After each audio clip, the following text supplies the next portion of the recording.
حضور علیہ الصلوۃ والسلام کی ولادت جب ہوئی، ولادت سے پہلے باپ کا سایہ چلا گیا۔ جب 6 سال کے ہوئے تو والدہ چلی گئی۔ حضور علیہ الصلوۃ والسلام کی شان اور عظمت بیان ہو رہی ہے۔ مختلف قسم کے اشتہارات دیکھتے ہوں گے۔ کسی اشتہار پر سیرت النبی صلی اللہ علیہ وسلم کانفرنس لکھی ہوگی، کسی اشتہار پر آمد مصطفیٰ صلی اللہ علیہ وسلم لکھا ہوا نظر آئے گا، اور کسی اشتہار پر مقصد میلاد مصطفیٰ صلی اللہ علیہ وسلم لکھا ہوا نظر آئے گا، اور کسی اشتہار پر میلاد مصطفیٰ صلی اللہ علیہ وسلم لکھا ہوا نظر آئے گا۔ ہر مسلک کے لوگ، دیوبندی، بریلوی، اہل حدیث، اپنے اپنے طریقے کے ساتھ حضور علیہ الصلوۃ والسلام کی ولادت کا تذکرہ کرتے ہیں۔ حضور علیہ الصلوۃ والسلام کی ولادت کا کسی کو اختلاف نہیں ہے۔ حضور علیہ الصلوۃ والسلام کی ولادت مختلف قول کے مطابق 8، 9، 10 ربیع الاول کو حضور علیہ الصلوۃ والسلام کی ولادت اور باسعادت ہوئی،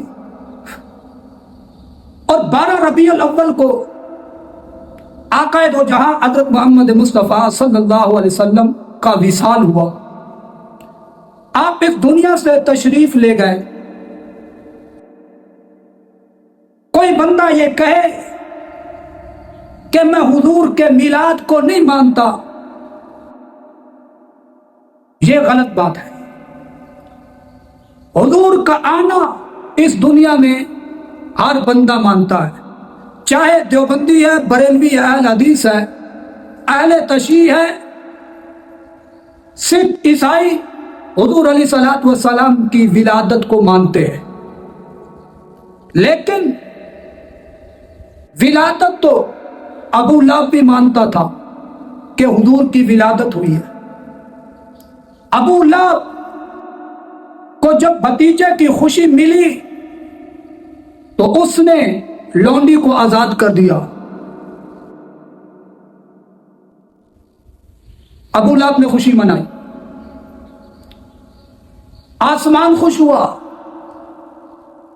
ستارے خوش ہوئے، چاند خوش ہوا، شمال، مغرب، مشرق، یہ تمام کے تمام خوش ہوئے۔ اما آمنہ فرماتی ہے جب حضور علیہ الصلوۃ والسلام میرے پیٹ مبارک میں تھے، اگر میں پہاڑ سے گزرتی تھی تو پہاڑ سلام کرتے تھے، جہاں میں چلتی تھی اگر پتھر ہوتے تھے تو وہ بھی سلام کرتے تھے، اور پتھر بھی منہ بن جاتے تھے۔ درخت بھی مجھے سلام کرتے تھے، اے آمنہ تجھے سلام ہو، تیرے پیٹ میں جو، تیرے شکم میں جو بچہ ہے یہ عام بچہ نہیں ہے، یہ بہت مبارک بچہ ہے۔ حضور علیہ الصلوۃ والسلام کی ولادت جب ہوئی، ولادت سے پہلے باپ کا سایہ چلا گیا۔ جب 6 سال کے ہوئے تو والدہ چلی گئی، باپ کا سہارا بھی چلا گیا، ماں کا سہارا بھی چلا گیا۔ جب کچھ بڑے ہوئے تو دادا عبد المطلب وہ بھی دنیا سے چلے گئے۔ حضور علیہ الصلوۃ والسلام کا سہارا دینے کے لیے دنیاوی طور پر کوئی نہیں بنا۔ اما آمنہ فرماتی ہے جب حضور علیہ الصلوۃ والسلام بچہ پیدا ہوا تو میں نے دکھ کا اظہار کیا کہ آئے کاش اس کا والد زندہ ہوتا تو وہ بڑا کتنا خوش ہوتا، یہ کتنا حسین بچہ ہے۔ عبد المطلب آئے تو انہوں نے بھی کہا یہ کتنا خوبصورت بچہ ہے۔ الغرض جس نے بھی دیکھا انہی کی زبان پر یہی تھا کہ یہ کتنا خوبصورت بچہ ہے۔ حضرت جبرائیل علیہ السلام آ گئے۔ حضرت جبرائیل علیہ السلام فرماتے ہیں اے عبد المطلب، اے آمنہ، آپ کہاں ہی دیکھتے یہ بچہ؟ اللہ نے اس جیسا بچہ پیدا ہی نہیں کیا۔ میں شمال، جنوب، شرق، غرب، دنیا کے ہر کونے میں جاتا ہوں، لیکن مجھے بھی اس جیسا بچہ نہ ملا۔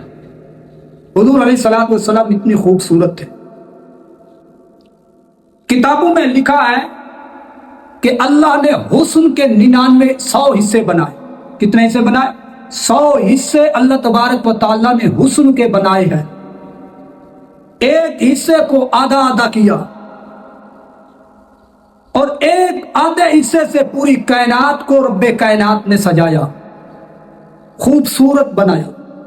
آپ دنیا میں دیکھتے ہیں کہ کتنی خوبصورت انسان، کیسے کیسے خوبصورت انسان بس رہے۔ جو آدھا حصہ بچ گیا، اس آدھے حصے سے حضرت یوسف علیہ السلام کو حسن رب کائنات نے دیا۔ یہ مشہور واقعہ ہے کہ حضرت زلیخا حضرت یوسف علیہ السلام پر عاشق ہو گئی۔ سہیلیوں نے کہا یہ تو غلام ہے، آپ نے اپنا دل اس کو دے دیا۔ زلیخا نے کہا اگر آپ دیکھ لیتی یوسف کو تو آپ بھی دل دے دیتی، اتنا خوبصورت ہے۔ سہیلیوں نے کہا ہمیں بھی دکھاؤ۔ زلیخا نے اپنے سہیلیوں کو فروٹ دیے، چھری دی۔ زلیخا نے سہیلیوں کو فروٹ دیے اور چھری دی۔ حضرت یوسف علیہ السلام جب